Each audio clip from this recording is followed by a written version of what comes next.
आराम से आराम से। योगेश का क्या पैंट टाइट है, बॉडी फिट है, जो बंदा योगेश का अलग ही सिस्टम है सारा। प्रेम भाई जैसे पतले मेरे तो जैसे पतले क्या, जीवी सिंह जैसे पतले पतले गिर जाएंगे कहीं। तो अभी अपन ने लिमिटेशन पढ़ा था, ठीक है। अब अपन बीएनएसएस की तरफ जाएंगे। जैसे आप नए आए हो, मैं बता दूं, हम इंट्रोडक्शन पढ़ चुके हैं बीएनएसएस का, सेक्शन 1 पढ़ चुके हैं, सेक्शन 2 में से भी 2 डेफिनेशन पढ़ चुके हैं। पहली डेफिनेशन और दूसरी, पहली सर्वे दृश्य इलेक्ट्रॉनिक माध्यम, ठीक है, दूसरी जमानत, दोनों डेफिनेशन हम पढ़ चुके हैं, ठीक है। उसके बाद में हमने सेक्शन 3 पढ़ा है, 3 पढ़ लिया। हम ऐसे ऐसे चल रहे हैं कि 3-4 डेफिनेशन लेते हैं, जैसे अपन ने लिमिटेशन मिली, फिर अगला सेक्शन लेते हैं, ठीक है। तो आप रिवाइज कर देना, समझ में नहीं आए तो मेरे को पूछ लेना, कोई दिक्कत नहीं है, ठीक है। तो योगेश याद है या कल पूछे तो रिवीजन हो गया मौका? अच्छा, आज का मौका दे तो कल सारा रिवीजन, ताकि इनका भी रिवीजन हो जाएगा, ठीक है। तो कल इंट्रोडक्शन से लेके जो आज पढ़ेंगे वो सारा मैं पूछ लूंगा, ठीक है। वैसे क्या कल आज ऑनलाइन नहीं जुड़े, उस दिन एक ऑनलाइन गर्ल्स कैंडिडेट जुड़े थे, वो कहते यार आप तो केडी सर की तरफ पूछते हो, ये गलत सिस्टम है। तो यार पूछने गलत है, मैं यार उनकी आशीर्वाद से अपन इस काबिल बने यहाँ खड़े हैं, तो उनकी तरह थोड़ा तो हो गई यार, ये तो ऑब्वियसली बात है, ये वो तो हो गया यार, वो गुरु प्रेम साथ है इसमें ट्यूशन आंसर सेशन में। तो अपन अभी बीएनएसएस में बात करेंगे। सेक्शन 2 की जो तीसरी डेफिनेशन है वो है जमानती अपराध, बेलेबल ऑफेंस, ठीक है। जमानत अपन ने पढ़ी थी कि जेल से बाहर, विधि की अभिरक्षा से बाहर आने के लिए, कल और अच्छा बताना ना जरा, आज इतना कॉन्फिडेंस से प्रेम हो गया यार, मैं बता दूं बिना तो कल और अच्छा पढ़ गया ना, और अच्छा मतलब पूरी तरह से बता देना, एक एक बैरक में क्या क्या शब्द लिखा है, स्टेज पे आके बढ़ता है, कोई दिक्कत नहीं, यहाँ आके आप बता सकते हो। ऐसा डांस भी बढ़िया करते हैं, डांस भी करते हैं, डांस भी, अरे क्या बात है, चलो ठीक है, बढ़िया। तो अपन बीएनएसएस देख रहे थे, ठीक है। बीएनएस में जमानत तो मैंने देखी थी, उसको आगे बढ़ाएंगे जमानती अपराध। जमानत का हमने नॉर्मल जो अर्थ, जैसे हम कल डेफिनेशन तो पढ़ चुके हैं, नॉर्मल अर्थ ये होता है कि विधि की अभिरक्षा में से बाहर आना, विधि की अभिरक्षा है उससे बाहर आना। वो अधिकारी भी आपको बाहर, जो उचित अधिकारी है वो भी बाहर भेज सकते हैं, और जो कोर्ट है वो भी भेज सकती है, ठीक है। इसमें विधि की अभिरक्षा में पुलिस कस्टडी भी हो सकती है, जेल भी हो सकती है, सिर्फ विधि की अभिरक्षा यूज लिया गया है। और अधिकारी में पुलिस अधिकारी नहीं, जरूरी नहीं पुलिस अधिकारी हो, और भी उपखंड अधिकारी वगैरह और भी अधिकारी हो सकते हैं, ठीक है।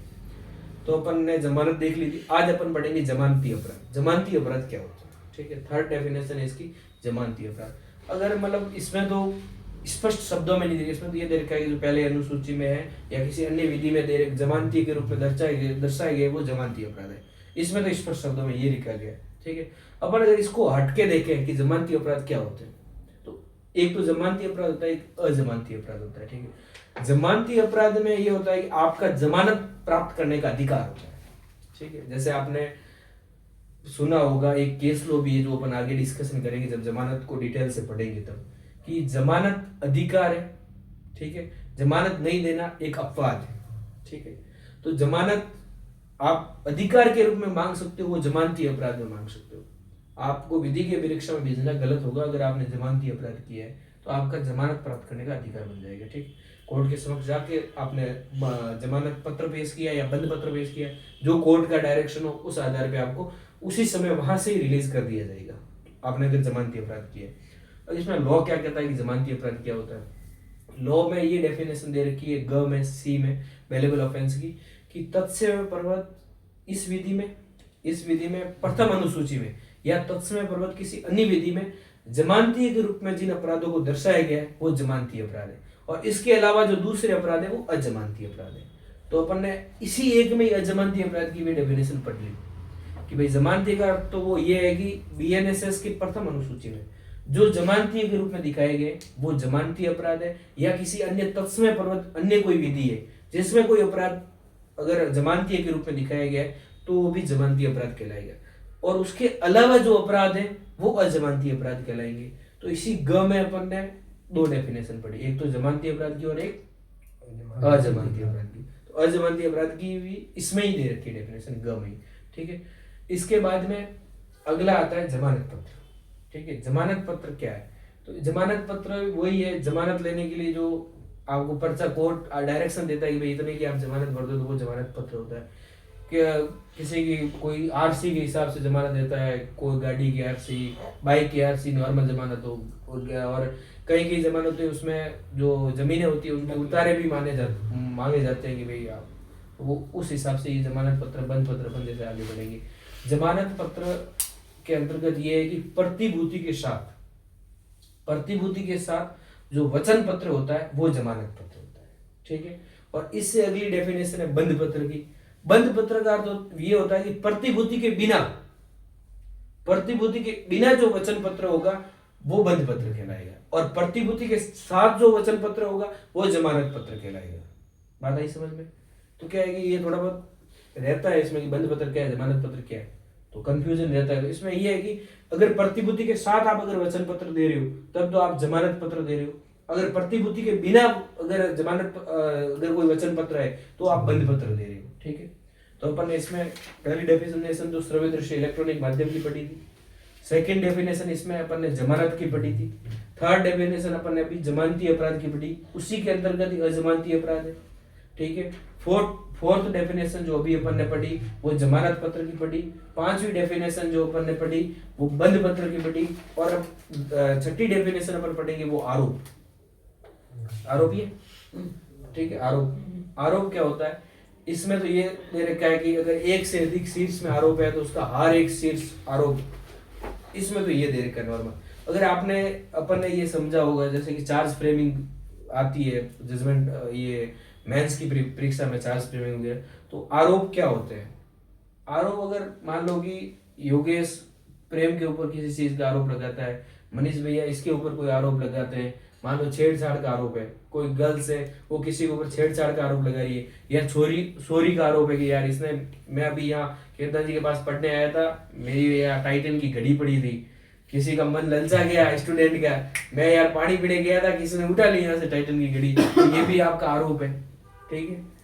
अलग अलग तरीके के आरोप हो सकते हैं, ठीक है। तो इसलिए इसमें शाब्दिक परिभाषा नहीं दे रही कि इसमें ये है कि अगर एक से अधिक शीर्ष का आरोप है तो उसका हर एक शीर्ष आरोप कहलाएगा, ठीक है, उसका हर एक शीर्ष आरोप कहलाएगा। अब इससे अगली डेफिनेशन है संज्ञेय अपराध। संज्ञेय अपराध की ये क्या छोटी छोटी डेफिनेशन है तो एक साथ लेगी, बाकी तो अपन दो डेफिनेशन पढ़ते हैं, ये तो क्या है कि क्लाइंट की डेफिनेशन है तो याद हो जाएगी।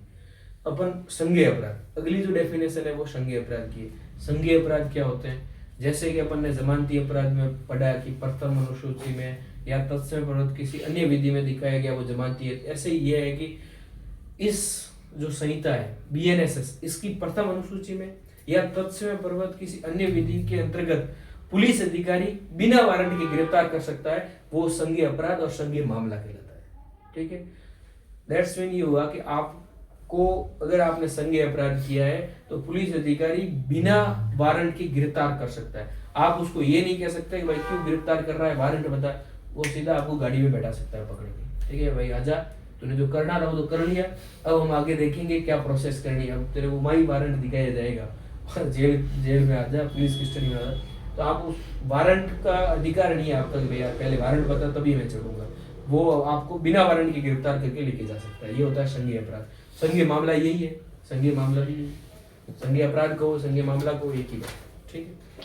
तो अपन ने इतनी डेफिनेशन पढ़ी, अब अपन ये डेफिनेशन कल अच्छी तरह से याद करके आनी है, कल इंट्रोडक्शन से लेके सारी अपन वापस एक बार रिवीजन कर लेंगे ताकि कार्तिक भैया मनीष भैया का रिवीजन हो जाएगा, ठीक है। अब अपन सेक्शन 3 पढ़ लिया था, ठीक है, तो वो भी याद करके आना। सेक्शन 4 क्या कहता है, सेक्शन 4 को अगर अपन टेबल फॉर्म में समझे, नॉर्मल इसमें डायरेक्ट में लंबा छोटा दे रखा है, ठीक है, ये इतना शब्द वर्ड टू वर्ड याद करने की भी जरूरत नहीं है, नॉर्मल आपको नॉलेज होना चाहिए क्या है, बाकी इतना आता नहीं है ना, कभी पूछा जाएगा मेंस में, पर ये है कि यार सेक्शन 4 दे रखा है तो अपन पढ़ लेते हैं। क्या इसका अर्थ, मान लो अपन ने ये अपन अगर गोला बनाते हैं, इसमें बीएनएस लिखते हैं, ठीक है, बीएनएस के अंतर्गत कोई अपराध कर दिया, ठीक है, तो बीएनएस के अंतर्गत कोई अपराध किया, उसका अन्वेषण जो पुलिस करती है, ठीक है, इसकी जांच जो न्यायालय करता है, और इसका विचारण सेक्शन 4 पढ़ रहे हैं अपन, धारा 4, ठीक है, बीएनएसएस की।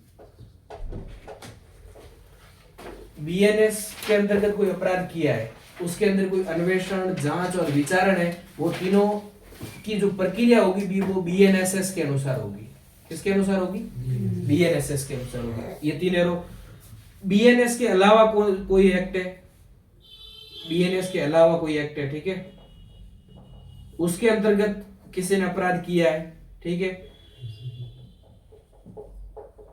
अपराध किया है, तो उसके अंतर्गत यही सेम अन्वेषण जो पुलिस करती है, जांच जो न्यायालय करता है, और विचारण जो न्यायालय करता है, ठीक है। ये भी गवर्न, अगर तत्समयपूर्वक जिस विधि में वो अपराध किया गया है उसके अंतर्गत अगर इनकी प्रक्रिया तत्समयपूर्वक विधि में नहीं दिखाई गई है,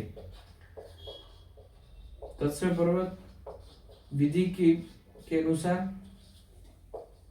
अनुसार कि अगर ये दिखाया गया है, मान लो पोक्सो एक्ट या जेजे एक्ट अपन देखें तो इनमें कुछ कुछ प्रोसेसिंग दी हुई है, जैसे इन कैमरा ट्रायल होगी, बंद कमरे में विचारण होगा, ऐसे और भी प्रक्रिया दे रखी है, तो उनके अंतर्गत कोई अपराध होता है और प्रक्रिया स्पेशल अगर विशेष विधि में दे रखी है तब तो वो उस अनुसार ही गवर्न होगा। अन्वेषण भी पुलिस उस हिसाब से करेगी, जांच और विचारण तीनों उन स्पेशल लॉ के अनुसार करेगी।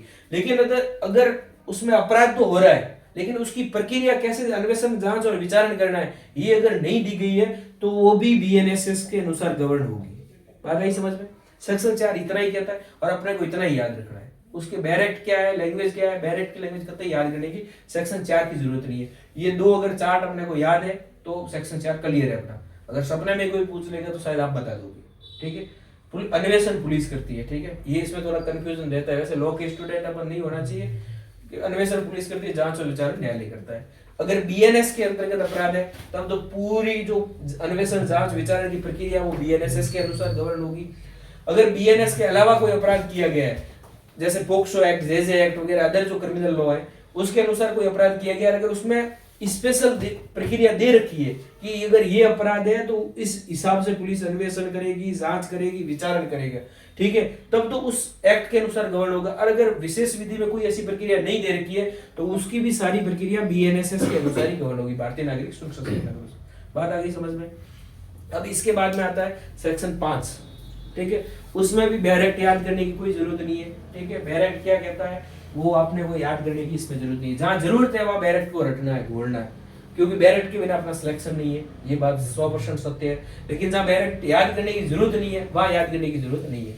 अगर प्रीलिम्स में कभी कभार अपन किस्मत बहुत ज्यादा शानदार हो तो ऐसे इजी क्वेश्चन आ सकते हैं, बाकी शायद मेंस में तो कभी नहीं आएगा, ठीक है।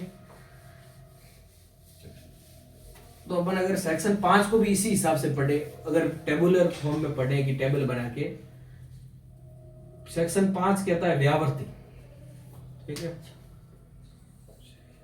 सेविंग क्लोज, ठीक है, व्यावर्ती।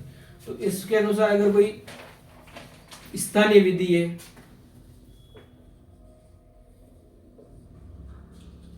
स्थानीय विधि, ठीक है, दूसरा कोई विशेष विधि है, पोक्सो वगैरह ये विशेष विधि है, ठीक है, स्थानीय किसी स्टेट वगैरह की स्पेशल किसी भाग के लिए है, ठीक है,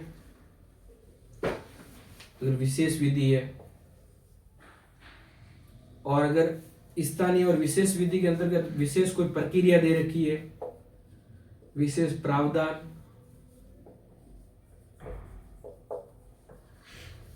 या प्रक्रिया दे रखी है कोई, ठीक है, कोई उपबंध किया गया है, तो उसके ऊपर बीएनएसएस कोई इफेक्ट नहीं पड़ता, ठीक है, बीएनएसएस का उसके ऊपर कोई प्रभाव नहीं पड़ेगा। ये बात समझ में आई? अपने को ये ध्यान रखना है, कोई अगर स्थानीय विधि, विशेष विधि में कोई अगर उपबंध किया गया है या कोई विशेष प्रक्रिया बताई गई है उसके और इन दोनों स्थानीय विधि और विशेष विधि पर बीएनएसएस कोई इफेक्ट नहीं डालती, ये प्रिवेल करेंगी।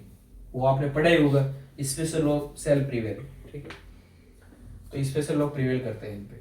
अधिमानी प्रभाव हिंदी में कहें तो स्पेशल लॉ और स्थानीय लॉ है उसका अधिमानी प्रभाव होता है, जो बड़े मेजर लॉ है इनके ऊपर। लिख दो अगर लिखना हो, ये याद रखना सेक्शन 5 में तो ठीक है। और इसके बाद में अपन अगर इसके बाद बात करें तो सेक्शन 6 आता है, ठीक है। सेक्शन 6 में भी डायरेक्ट याद करना भी इजी है, इतना कोई टफ है नहीं, लाइन से दे रखी है, ठीक है। और याद ना करें, शॉर्ट में याद रखें तो भी काम हो जाएगा, पर ये इससे तो कभी एक बार माइंड में आ सकता है क्वेश्चन कि भाई वर्ग बताओ आप, कोर्ट के क्या क्या वर्ग है, ठीक है। तो न्यायालयों के वर्ग के बारे में सेक्शन 6 बात करता है। तो अगर अपन इसको भी अगर टेबल फॉर्म में बताएं तो इनके अंतर्गत कौन कौन सी कोर्ट बताइए, कौन कौन से न्यायालय के वर्ग बताएं। पहले तो किसी उच्च न्यायालय है कोई, ठीक है, वो क्रिमिनल कोर्ट माना जाएगा, ठीक है। बीएनएसएस के लिए न्यायालय माना जाएगा, ठीक है। अगर कोई स्थानीय विधि में कोई विशेष स्पेशल कोर्ट बनाया गया है, विशेष न्यायालय, ठीक है, तो वो भी इसी के अंतर्गत आएगा।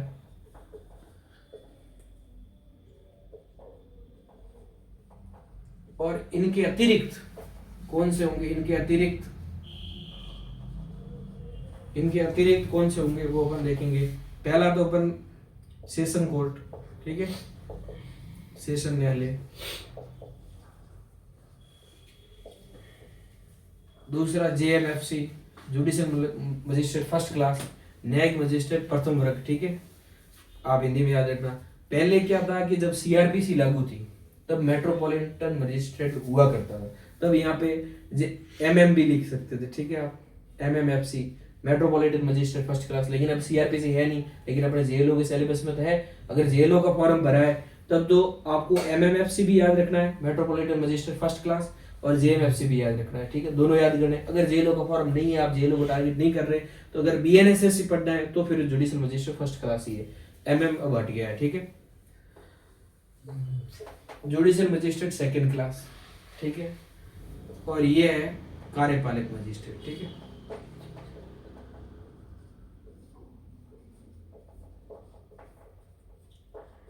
ये इतने प्रकार के न्यायालय हैं, ठीक है, इतने प्रकार के कोर्ट है। आप एंट्री करना हो तो आप लिख सकते हो उसको।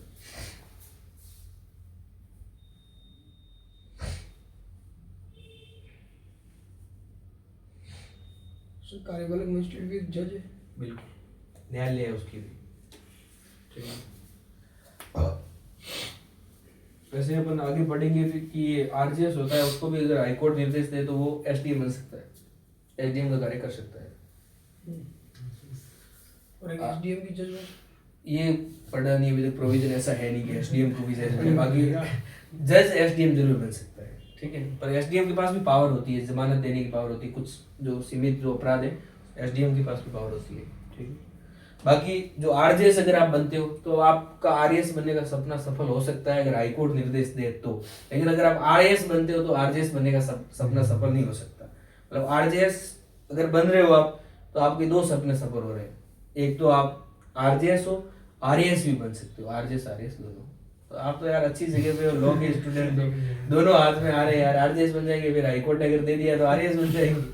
पर हाईकोर्ट ने ऐसा कभी किया नहीं है, क्या पता करे नहीं करे, पर बन सकते हैं अपन, ठीक है, आरजेएस बनने पे, लेकिन आरएएस आरजेएस नहीं बन सकता। पावर है। ये अपन वो हरीश सर क्या जैसे कि यार अपन तो लॉ वाले हैं, अपन ने तो पूरा देश का संविधान लिख दिया, सड़क पे चौड़े होके चलना चाहिए। अपन यार लॉ वाले हैं। अब अगला सेक्शन है सेक्शन 17, ठीक है, अरे सॉरी 7, सेक्शन 7। इसके भी अगर डायरेक्ट में थोड़ा टिपिकल हो सकता है याद करना, अगर अपन इसको भी शॉर्ट फॉर्म में समझे तो प्रत्येक राज्य एक सेशन खंड होता है, ठीक है। अगर इसको भी अपन यहाँ प्रादेशिक खंड है इसका टाइटल, प्रादेशिक खंड, ठीक।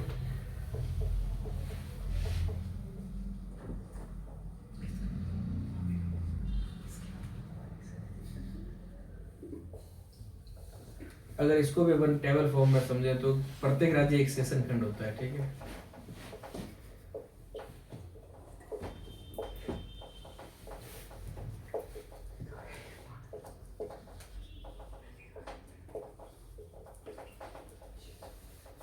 ठीक है, प्रत्येक जिला एक सेशन खंड होता है, ठीक है। प्रत्येक राज्य भी एक सेशन खंड होता है, उसमें हर एक जिले में सेशन न्यायालय होता है, तो वो भी सेशन खंड होता है, ठीक है।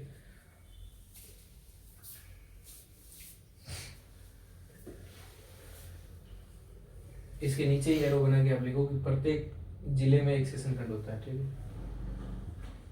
प्रत्येक जिले में एक सेशन खंड होता है, ठीक है।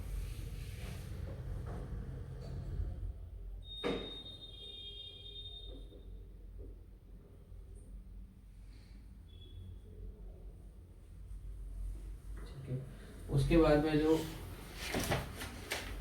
राज्य सरकार है, राज्य सरकार के पास पावर है कि वो उच्च न्यायालय से परामर्श करके, उच्च न्यायालय से परामर्श करके वो सेशन खंड में, सेशन खंड है उसकी सीमाओं में तब्दीली कर सकती है, सीमा में तब्दील कर सकती है, ठीक है, तब्दीली मतलब कि सीमा बढ़ा सकती है, सीमा घटा सकती है। पावर किसके पास है? राज्य सरकार के पास। परामर्श किससे करेगी? हाई कोर्ट से, ठीक है, हाई कोर्ट से परामर्श जरूरी है, पावर है राज्य सरकार, ठीक है। राज्य सरकार उपखंड जो है उसको भी सेशन बना सकती है, इतनी पावर है इसके पास। उपखंड को भी सेशन बना सकती है और सेशन को उपखंड बना सकती है, ठीक है। इसमें यही याद करना है मोस्ट ऑफ। उसके बाद अपन इसका तो कल सेशन न्यायालय है, थोड़ा बड़ा सेक्शन है सेशन न्यायालय का, तो अपन कल इसका पढ़ेंगे क्लोज बाई। तो थोड़ा बहुत इसमें अपन ने पढ़ा, इसमें मेरिट क्या कहता है, ये 7 सेक्शन तक इस पे नजर डाल देते हैं, फिर मोटा मोटा समझ में तो आ ही गया है, फिर भी इस सेक्शन में थोड़ा बहुत नजर डाल ही देते हैं।